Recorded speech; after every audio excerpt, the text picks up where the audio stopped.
Manila Broadcasting Company. Sa balita, komentaryo, isyu, serbisyo publiko. Aksyon Radio! Sa Bacolod, Aksyon Radio! Aksyon Radio!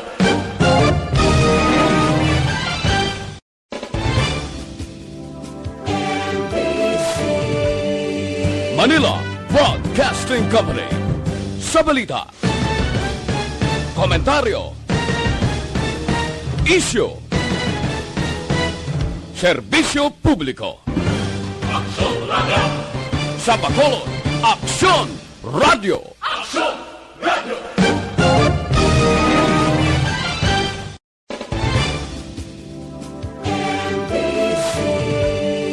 Manila Broadcasting Company. Sa balita, komentaryo, isyu, serbisyo publiko. Aksyon Radio! Sa Bacolod, Aksyon Radio! Aksyon Radio!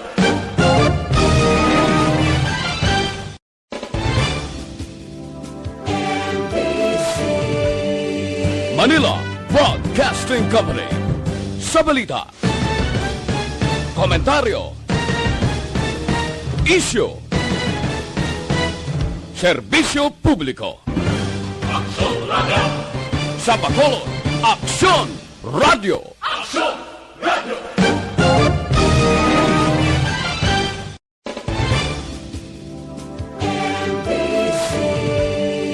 Manila Broadcasting Company.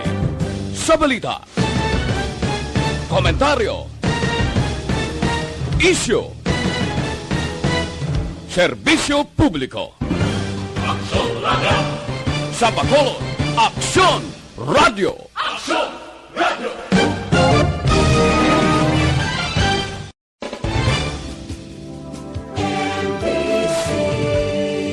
Manila Broadcasting Company.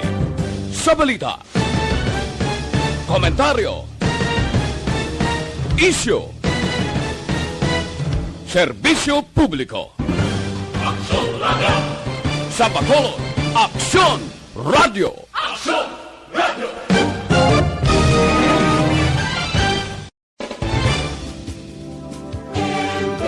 Aksyon Radio Philippine Standard Time, las 6:34.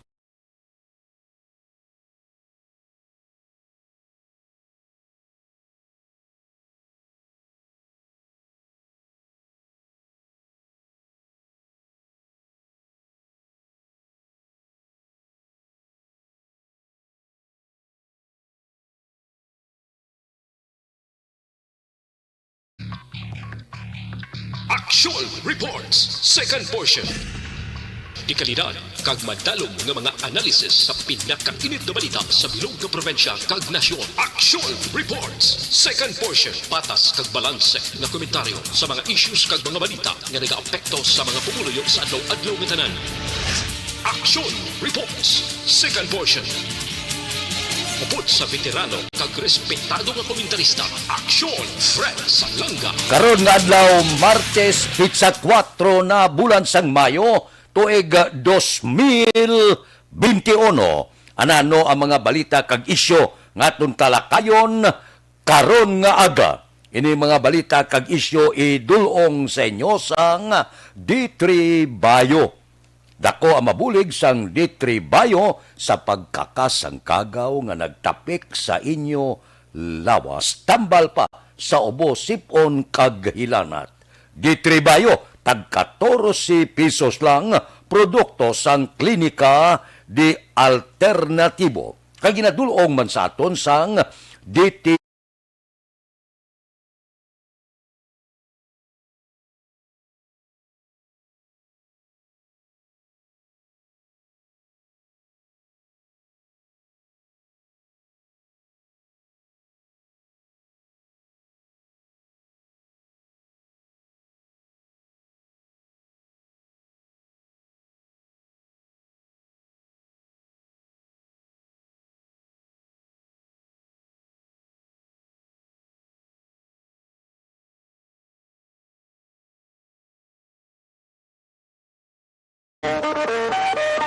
Aksyon Radio Philippine Standard Time, las 6:36. Sa wala pang aton mga isyo, luyag talang tagaan ig talupangod, nagapanawagan sa Basiwa kag Prime Water.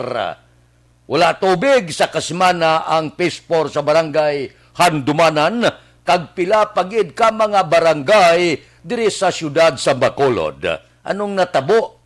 Nagpasalig man ang Prime Water nga ma-deliver sila sang tubig sa mga sobra 90% sang mga concessionaire sang tubig sa Bacolod.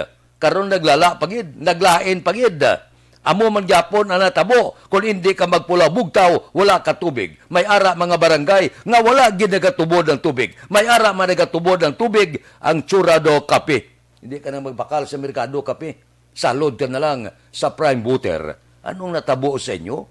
At tipanan nyo man ang inyo obligasyon sa syudad sang Bacolod. So, gabayad, gatukos ka. Amo na siling ko sa una sa akong komentaryo, bisan magbayad ko, dugang, bisan dutay pa nga ipatong-patong, basta nga hindi ka pagpapulawon. Inabla, bisan magbayad ka, madugang-dugangan, dutay, kaya mo na ginireklamo sa iba niya, kung pugkuan sa Prime Water, base kung dako na aton balaran, ang ako niya punto ka simple gid lang. Bisan magdugang ka jutay ang pumuluyo, kunustong serbisyo. Tiniya ho, wala na pasalig sang dugang nga bayad, pero antes ka, daw mabugto ang ginawa mo. Kung hindi ka magpulaw, wala ka tubig. Kung kaisa, mabugtawan mo kung di niya maalangan ka, ngangata, kay wala tubig. Tisubong reklamo, porteng reklamo, wala tubig. Basiwa, Prime Water, kampyon ng serbisyo nyo, nag-obra ka mo pasalig sa pumuluyo. Ang resulta ya daw naglala pagid.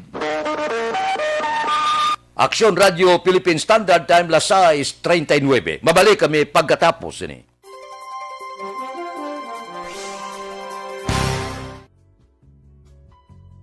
Hindi pa rin natatapos ang laban natin sa COVID-19.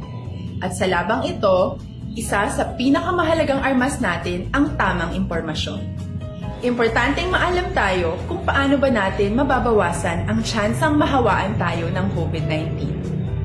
Pero, ano nga ba ang alam natin ngayon tungkol sa pagkalat ng COVID-19? Base sa kasalukuyang pag-aaral, ang COVID-19 ay sumasama sa droplets sa tuwing may umuubo, bumabahing, kumakain, nagsasalita, o kahit sa paghinga. Kadalasan, hindi natin namamalayan ang pagtalsik ng mga droplets na ito dahil hindi sila nakikita. Ano naman ang magagawa natin para maibaba ang exposure natin o tsansang magka-COVID? Kailangan nating maibaba ang exposure mula sa virus tuwing nakikipagsalamuha tayo sa iba.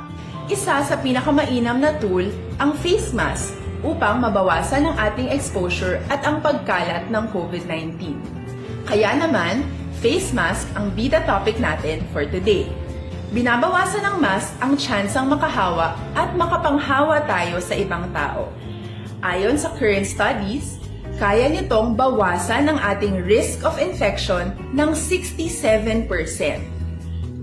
Ngayon, napakadami ng face mask na available para sa atin. Ika nga options, options, options. So, how do you get to decide which one to use? I-ready ang inyong mga phone at i-screenshot ang mga comparison na ito ng iba't ibang mask.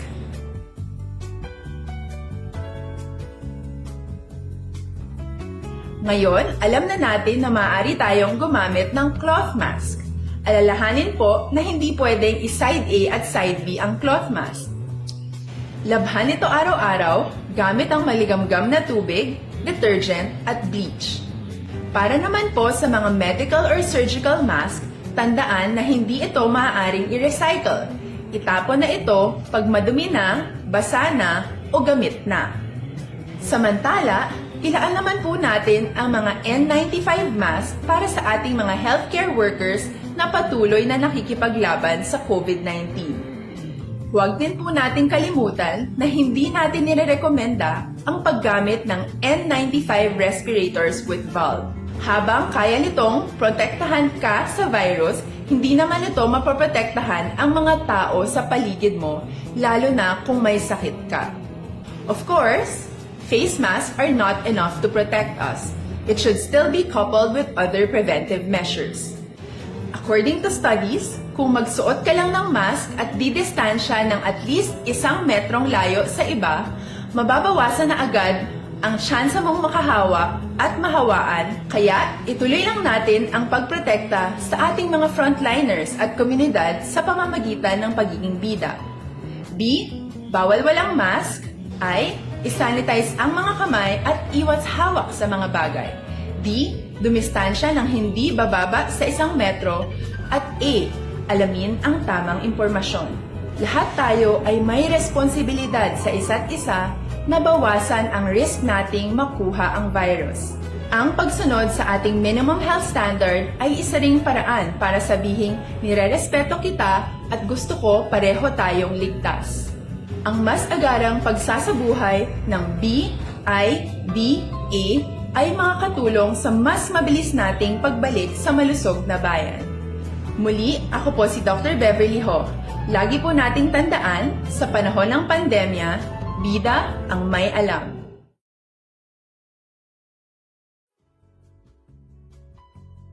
Hindi pa rin natatapos ang laban natin sa COVID-19.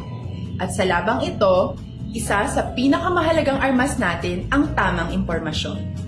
Importanteng maalam tayo kung paano ba natin mababawasan ang tsansang mahawaan tayo ng COVID-19. Pero, ano nga ba ang alam natin ngayon tungkol sa pagkalat ng COVID-19? Base sa kasalukuyang pag-aaral, ang COVID-19 ay sumasama sa droplets sa tuwing may umuubo, bumabahing, kumakain, nagsasalita, o kahit sa paghinga. Kadalasan, hindi natin namamalayan ang pagtalsik ng mga droplets na ito dahil hindi sila nakikita. Ano naman ang magagawa natin para maibaba ang exposure natin o tsansang magka-COVID? Kailangan nating maibaba ang exposure mula sa virus tuwing nakikipagsalamuha tayo sa iba. Isa sa pinakamainam na tool ang face mask upang mabawasan ang ating exposure at ang pagkalat ng... Radio Philippine Standard Time, las 6:44 na ang masunod nga isyo. Nga itong talakayon, idul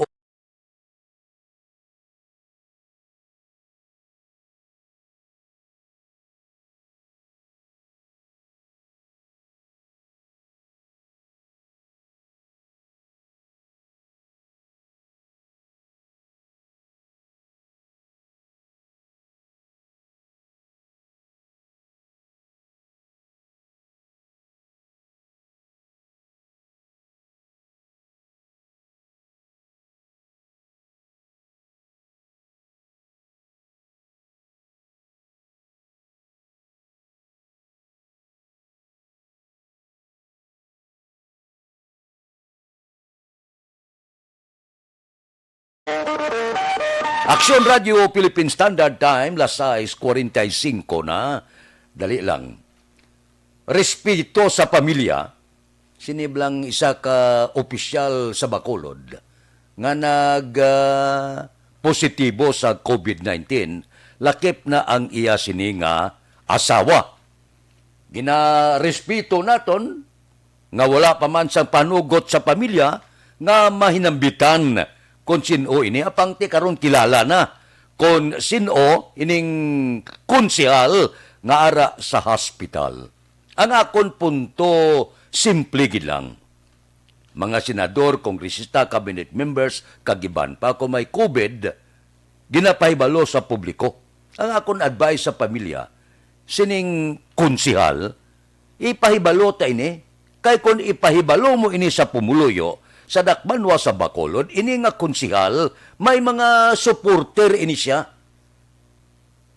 Kag ini mga supporter niya, mabulig ini pangamuyo para sa iya kayuhan. Ay, wala ka mo kabalo nga ang pangamuyo ko mag-uob. Bation ina dito sa ibabaw. Amo nang siling ko, wala gid diferensya ipaibalo si konsyal amo ni may COVID nalatnan o kon upod sa iya asawa. Ipangamuyo ta ang ila kayuhan. Di ko may balaan, ang iban nga tao ga duwa-duwa pa, ang iba niya nga nakahibalo na kung sino, okay lang. Pero manami ako ya advice lang, nami gidya nga ipahibalo mo sa pumuluyo. Wala kay kabalo kung may ara kaya 100,000 man politiko ka, may 150,000 ikaw nga mga supporter nimo. Do ano bala na nga magbulig pangamuyo para sa imo sini kalwasan kag sa imo asawa. Ako ya advice lang ini, nami gidya mo. Wala yan, naman ikaw ya mo kaya COVID subong tapik na bisan sino, gapili bala na siya kay wala. Kung sino niya iguon niya gid. Pero manami gidya nga kung pakilala mo ang imong ngalan, ayo ikaw sa bulig pangamuyo sa mga supporter mo, basi pa man lang nga bisan paano amo na siling nila ang doktor kuno nagabulong, ang Dios ang nagaayo. Aksyon Radio Philippine Standard Time las 6:47. Mabalik kami pagkatapos ini.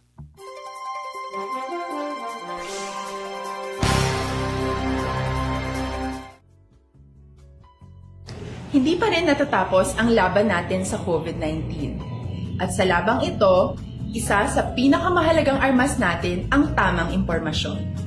Importanteng maalam tayo kung paano ba natin mababawasan ang tsansang mahawaan tayo ng COVID-19.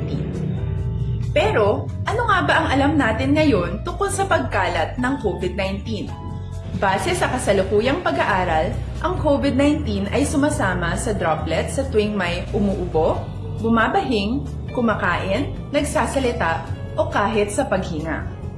Kadalasan, hindi natin namamalayan ang pagtalsik ng mga droplets na ito dahil hindi sila nakikita.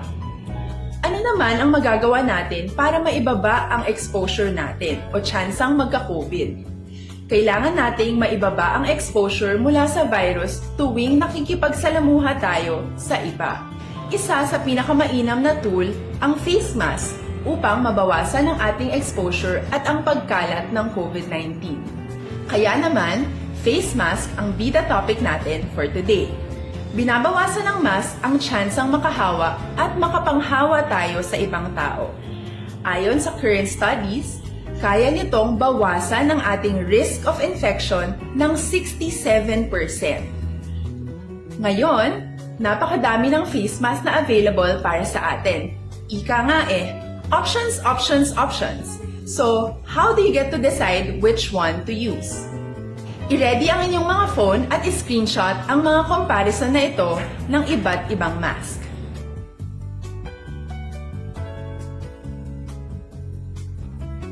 Ngayon, alam na natin na maaari tayong gumamit ng cloth mask. Alalahanin po na hindi pwedeng i-side A at side B ang cloth mask.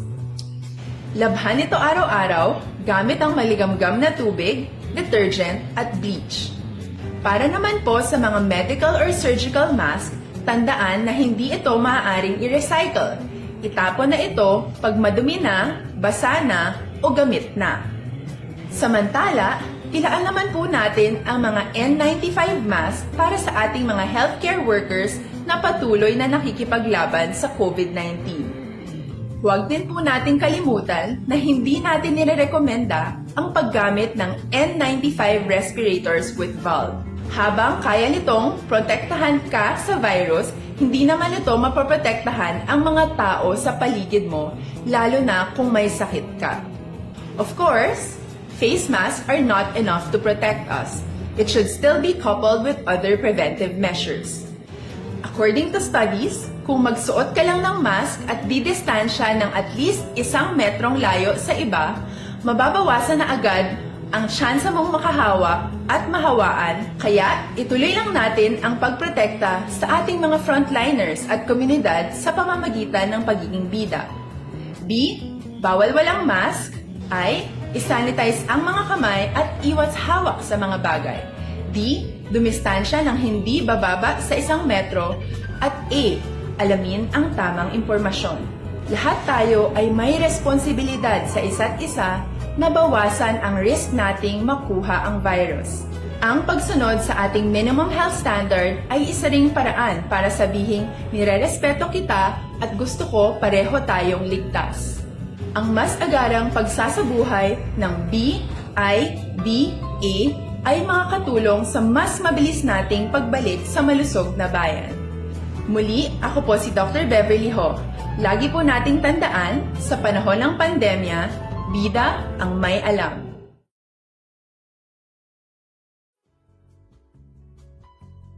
Hindi pa rin natatapos ang laban natin sa COVID-19. At sa labang ito, isa sa pinakamahalagang armas natin ang tamang impormasyon. Importanteng maalam tayo kung paano ba natin mababawasan ang tsansang mahawaan tayo ng COVID-19. Pero, ano nga ba ang alam natin ngayon tungkol sa pagkalat ng COVID-19? Base sa kasalukuyang pag-aaral, ang COVID-19 ay sumasama sa droplets sa tuwing may umuubo, bumabahing, kumakain, nagsasalita, o kahit sa paghinga. Kadalasan, hindi natin namamalayan ang pagtalsik ng mga droplets na ito dahil hindi sila nakikita. Ano naman ang magagawa natin para maibaba ang exposure natin o tsansang magka-COVID? Kailangan nating maibaba ang exposure mula sa virus tuwing nakikipagsalamuha tayo sa iba. Isa sa pinakamainam na tool ang face mask upang mabawasan ang ating exposure at ang pagkalat ng COVID-19. Kaya naman, face mask ang bida topic natin for today. Binabawasan ng mask ang tsansang makahawa at makapanghawa tayo sa ibang tao. Ayon sa current studies, Aksyon Radio Philippine Standard Time, las 6:53. Areho, gahuding-huding subong matunog, hutik dire sa Kapihan, Barberia, kag iban pa.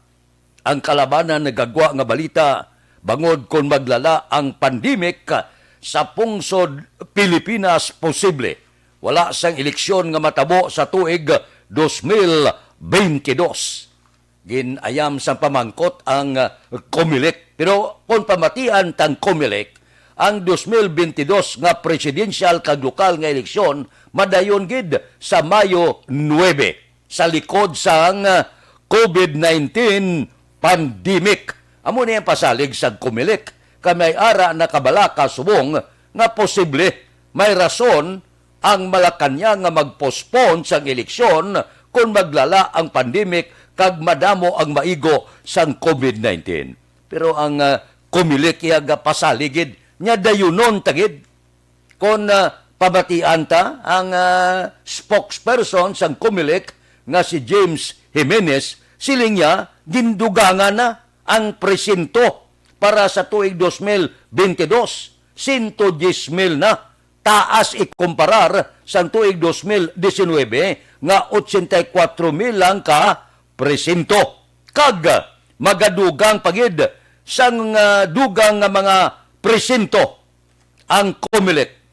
Tapos i-expand ang absentee voting nga nagatugot sa individual nga una nga makabutar pero limitado pa ini sa mga nagapapili sa nasyonal lang, no?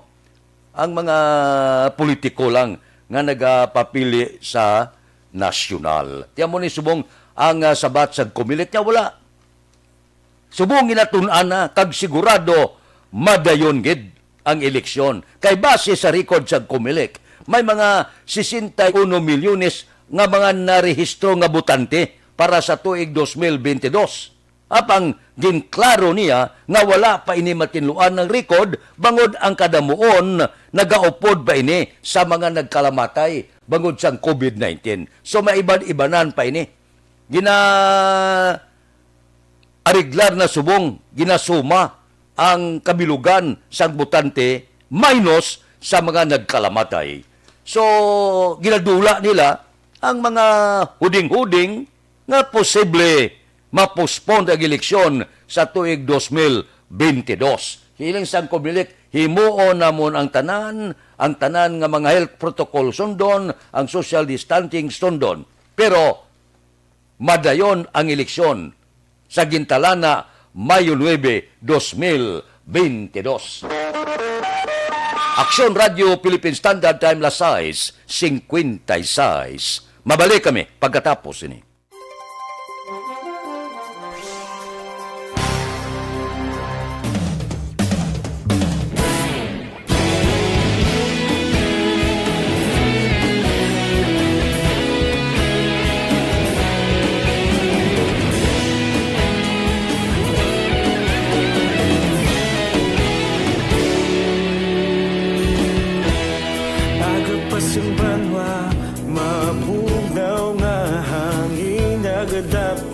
na ikaw nang ginapamati, alamon ginasanligan.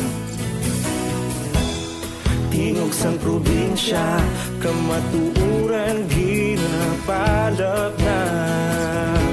Minsay nga may dala, paglaom kag kasanat.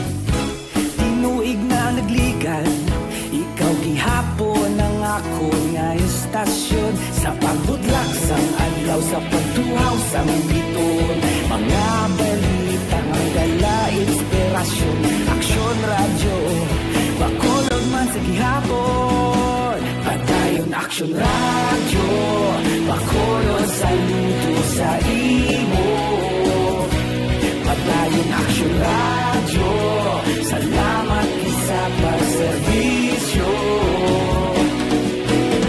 Patas kag balanse, matuod nga mensahe, wala sang hinagang pilihan. Padayon aksyon radyo.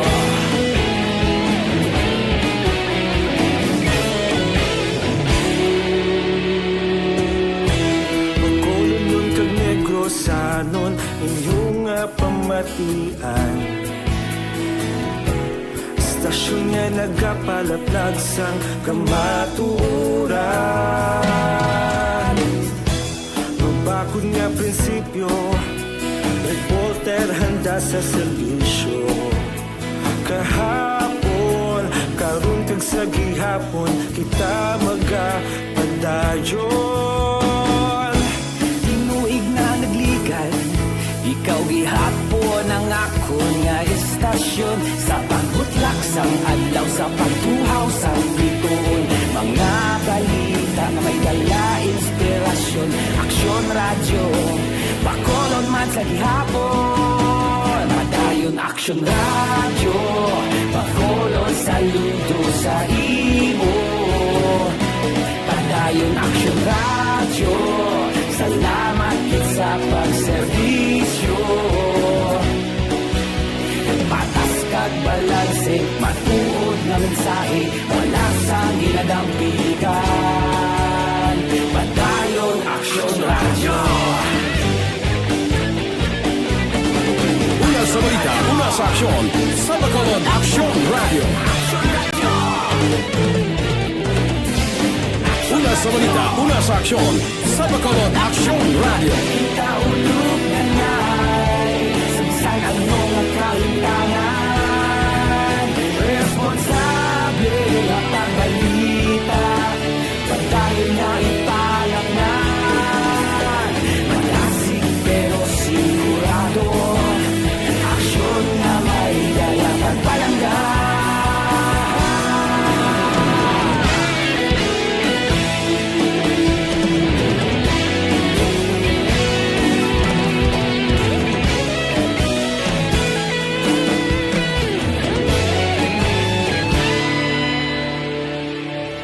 Padayon aksyon radyo, bakolod saludo sa imo. Padayon aksyon radyo, salamat gid sa pagserbisyo.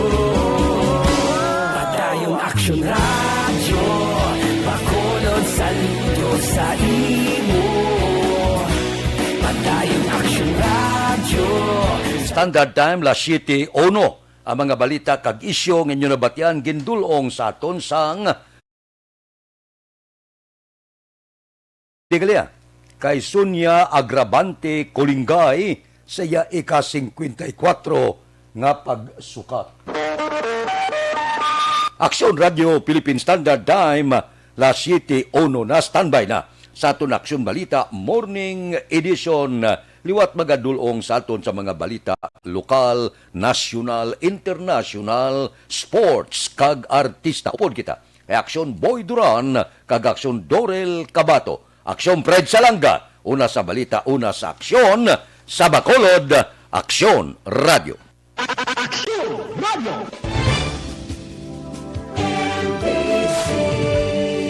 Manila Broadcasting Company.